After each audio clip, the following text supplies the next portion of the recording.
Hi everybody, Dacob here. Welcome back to my channel. Today I'm going to talk to you about a very, very dear perfume to me. Not my favorite perfume, mind you, but a very important perfume nevertheless because it, in its own respect and way, is groundbreaking. And that perfume is Bel Respiro by Chanel, the Les Exclusives or L'Exclusive line by Chanel, created almost entirely by Jacques Polg or Polg or whatever, however you want to pronounce him. He has retired now. His son took over, but this still has been one of his creations. This baby was created in the early 2000s and was first released within the Chanel Les Exclusives line, only available for purchase in Chanel boutiques and then at specific selected or select Chanel counters worldwide. Also, don't forget, available in some airports and duty-free shops where you could get them cheaper, which is a really good thing. I just know of Heathrow, though. Maybe Charles de Gaulle in the Chanel boutique as well, but I'm not sure because I haven't been there yet. Because every time I fly through there, I never have time to visit it and check it out, unfortunately. But anyway, back to the perfume. Let's get to the notes before I spritz it on. Actually, very simple. Flowers, grass, leather, and green notes. That's all it gives me. Chanel apparently, bought a house. Where did she? Weekend house? That Chanel bought in a Garches, in the 1920s. All right, so Bel Respiro is her weekend house, or was her weekend house, purchased in the 20s, painted completely in black and beige, believe it or not. Bel Respiro, however, has nothing reminiscent of black or beige. It is a completely green scent, very, very, very green. There's a second one, very similar to this one within the Les Exclusives range, and that is number 28, La Pausa, another house purchased by Chanel where she would relax and have fun and enjoy either weekends or weeks off of work with her friends and why not, maybe even lovers. But at this point, it's all a mystery. Everything Chanel related is shrouded in mystery. Let's spray this baby on. As you can see, I do use it, but not as much as I think I use it a lot, but I've had this baby for quite some time now, and I noticed that not much has not much has been used up. Anyway, the spray is very, very, very generous. So when you spray it, a lot comes out. Like I have a huge stain now on my hand. Like all this area has been sprayed, so a lot of it comes out. There are aldehydes in here. It's extremely Chanel from the first second on. But you do sense the green. And that touch and hint of leather is what makes it magical, in my personal opinion. There is, however, something about this fragrance that I would define as a love-hate relationship, as I said at the beginning of the review. And that love-hate comes from a certain ingredient. Maybe it's the way the leather has been mixed with the green notes, but to me, this sounds a bit awkward now. I know you're all gonna think this is disgusting, but there's something pissy in it, like almost urine-y, like, but acidic in a way, and it's not as ugly as it sounds now, but it's very animalic in a way. So as much as a green perfume can be animalic, this one is. It has that leather and green combination is very weird. I wanted to also purchase number 22, La Pausa, and every time I try it on, after a certain amount of time, half an hour, 40 minutes to 1.5 hours in the perfume, it smells like Bel Respiro except lighter. So I always think to myself, well, Bel Respiro is better because I get more for my money in a way. I don't know, although I always wanted to kind of give La Pausa, 28 La Pausa, that opportunity to fall in love with it, but it never really happened all the way through because I first discovered Bel Respiro and then 28 La Pausa. So this baby is available in 200 milliliters. It's also available in 75 milliliter spray. Then you have 4 milliliter sample splash bottles, as well as 1.5 or 2 milliliter tiny vial spray samples. That's all that is available as of now, spring, summer 2015.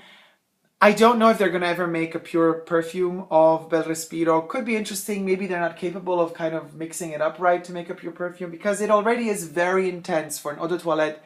It definitely lasts forever. I smell it the whole day, the evening, the next morning on my t-shirt or whatever, it's still there. So even though it's a green scent, even though it's a fresh scent, even though it's a scent that's supposed to be reminiscent of fields of young grass, beginning of spring after a beautiful rain shower, so it even if it's supposed to be reminiscent of something so fresh and so delicate, it lasts forever. So longevity, sillage, they're all there. They're all potent.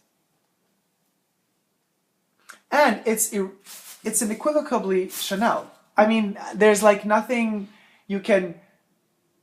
there's nothing not Chanel about this perfume. And I don't know how Chanel always manages, how the makers at Chanel always manage to make a Chanel perfume smell like Chanel, no matter what ingredients or notes they do. There must be some trick they use, some ingredient they use that combines and unites all of these perfumes together, because you could even layer them, believe it or not. As tacky as it sounds, you could completely put this one together with Cuir de Russie, or you could mix it up even with Sycamore, although Sycamore also tends to get like acidy. So I wouldn't really mix those two. I would mix a warmer one, for example, 31 Roucambon. And that's another perfume I've been like toying with the idea of getting or not getting, because I also have another hate-love relationship with it, because number 31 smells like rich, like money. And I don't know if I'm kind of cool with that in a way. But at the same time, it has that contrasty, powdery touch to it, which makes it hilarious as a perfume. So anyway, that's another story. But back to Bel Respiro. Bel Respiro also kind of smells rich in a way, if you want.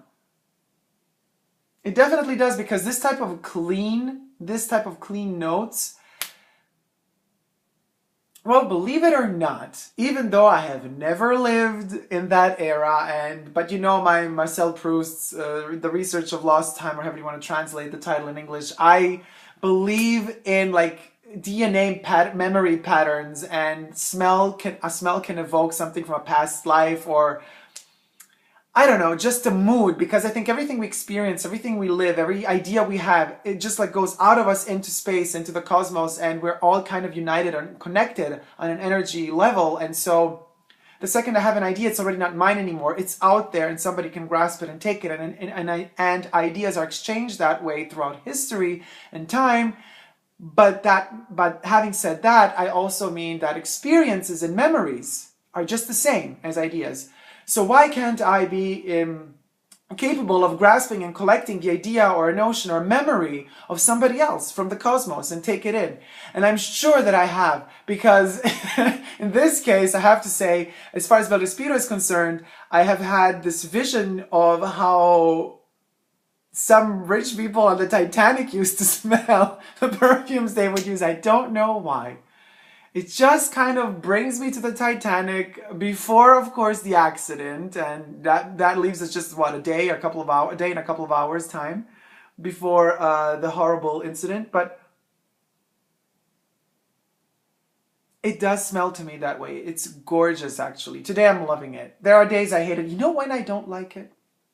I don't like it when it's raining outside, when it's very humid outside. That's when this perfume does not develop right on my skin with my chemistry. It does, however, develop perfectly on a day like today, where it's extremely sunny, very dry, but not too hot. So we're not over the 24 degrees centigrades outside. The air is very dry. It's very sunny, no humidity. That's when this baby blossoms like the flower, like the greenery that it should be. So let's say it rained yesterday and the grass is growing, and then the day after that it's sunny and the grass kind of starts emanating that beautiful scent, that fresh grass scent. That's what Bel Respiro is to me, and that's what it is on my skin. It works wonders when it's dry and nice outside. That is Bel Respiro to me. I'm looking outside now, and as I said this, there's a cloud passing by. It's like Murphy's Law, guys. I can't believe this. It was like sunny, sunny, sunny, and I mentioned the beautiful aroma of this thing when it's sunny, and there's like a freaking black cloud's gonna piss all over me in a second. This is hilarious. Anyway, so let's finish this review before the rain starts. How is it developing? It takes its time, you know. It does take its time because you need at least 30 to 40 minutes. Out of experience, I can tell you that. Until the perfume kind of settles into the skin properly and combines with your chemistry properly, and it gives you that correct. It's like when you're like combining like a puzzle or like a Rubik's Cube, you know, twist it and cling, at a certain point just like all like locks in. That's what this perfume needs. It needs its time to kind of lock in properly to your skin. Since I wore it quite often, I know already how it's going to develop, but I can tell you after these couple of minutes, 10 minutes or 8 minutes that I put it on, it's already getting there. That leathery, beautiful leathery suppleness of it is coming out. And the second that leather starts coming out is the second I just like faint, because that is gorgeous, because it's warm and it contrasts the freshness of the herbs and the grasses. And that warmth contrasted to the freshness of the grass just creates something magical. It really is magical. And I mean, perfumes, in my personal opinion, should not be luxury items. They should be prescribed by doctors, given to us for free, because they literally can totally alter your mood. They can make you feel better. They can make you feel more happy. They could completely mindset an entire day. And that's not luxury to me. To me, a perfume should be, as I said, you know, should be something that we use on a daily basis. Several ones. We need a lot of them because every mood needs a different perfume. And with every perfume, you get a different mindset. And it really enhances your state of being as a wonderful human being as you are. So I definitely believe perfumes should be more affordable, and everybody should be able to afford them because they literally make you feel better. The right perfume in the right moment just elevates the soul, definitely. The stopper quickly is, there you go, it's a magnet stopper. You have the Chanel logo here and the gorgeous little secret Chanel on the inside. There it is. Hiding the double C. It's also like three-dimensional. These are huge. These are huge stoppers. The bottle itself, you know, we never really measured the size of the bottle. I have my little meter here always, so that you guys know they're really chunky and big in a way. So they're 5.5 centimeters on both sides, because this is kind of like a square. So it's 5.5 centimeters and 5.5 centimeters. And the bottle itself is 10 centimeters, so it's double the size of the width. That's 10. And the stopper is another, I would say, almost 4. It's 3.7 centimeters. So it's so it's 13.7 high, 13.7 centimeters high, and 5 wide. But the bottle itself is perfection within proportions, because we have 5 and 10, so double the height of the width, which is just, you know, as Pythagoras would put it, or Plato would put it, just perfection. And isn't it interesting that they chose 5 as the width? What does this tell us? So thank you guys so much for watching. Give me a thumbs up on this video if you liked it. Leave me comments in the comment section below, and subscribe to my channel because there's a lot of videos to see, and I'm making a lot of videos pretty much every day, except when I do short films, which take a bit more to edit. And last note, it's soft, it's Mediterranean, also very much so. Actually, the northern tip of Italy, the most southern tip of Italy, a field of rosemary or even lavender, even though Jersey is the perfume that has the lavender burst in it. it just makes you wanna collect the little tiny cherry tomatoes that are growing in the garden, in the field, bring them back inside. You know, there's like a stone path leading your way into the house, which is completely white. And you're going to prepare the pasta with all the herbs that you've collected. And then there's the heat and you hear the crickets in the background. As the sun is setting, that's Bel Respiro. Thank you guys so much for watching. Love you. Bye.